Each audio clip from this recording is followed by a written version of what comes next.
Good evening, everyone, and welcome to a special episode that's sure to send a shiver down your spine.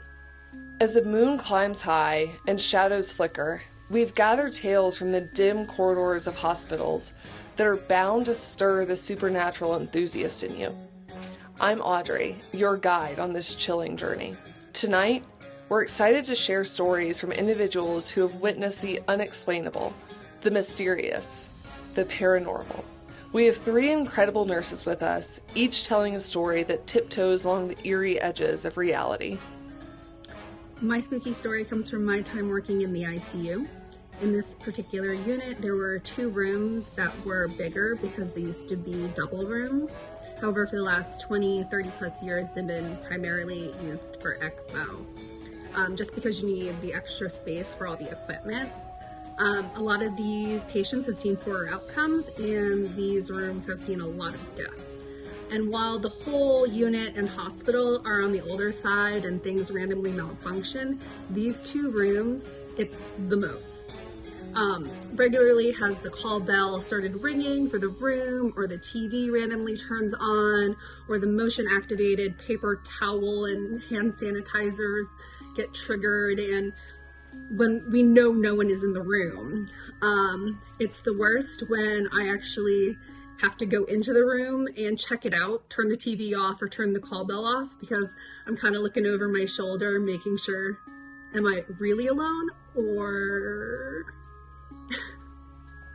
There was one time it was housekeeping, cleaning the call bell, which is also the remote.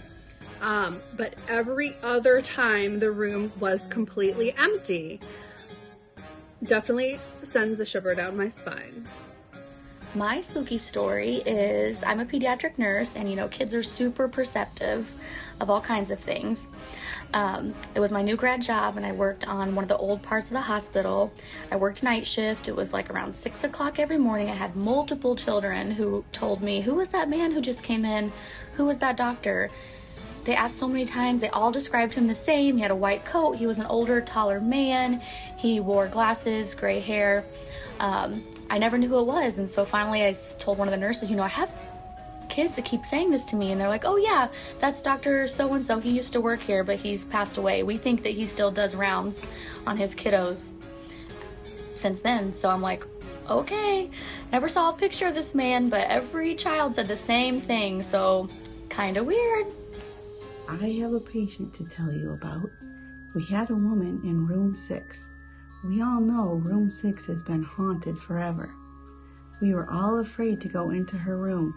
We certainly never went in there alone, and we avoided it if at all possible.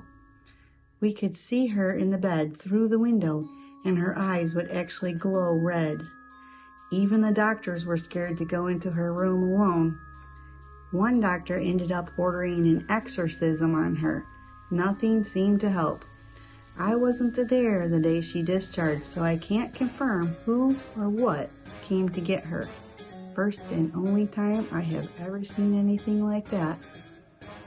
We've journeyed through the shadowy realms of the unexplained and emerged on the other side, hearts racing and mind swirling with the inexplicable.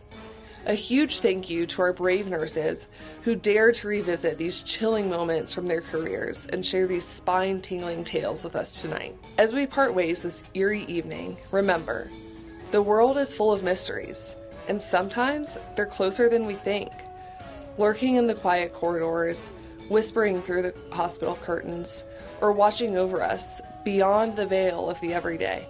Before you go, don't forget to hit that like button if you've enjoyed our ghostly gathering, and subscribe for more thrilling content. And of course, if you have your own spooky stories to share, or if you're looking for a community that loves a good scare, join our trusted community Facebook group. We can't wait to be thrilled by your encounters with the unknown. For now, keep the lights on tonight, check under your bed before you go to sleep, and remember, you're never alone. I'm Audrey, wishing you a hauntingly good night.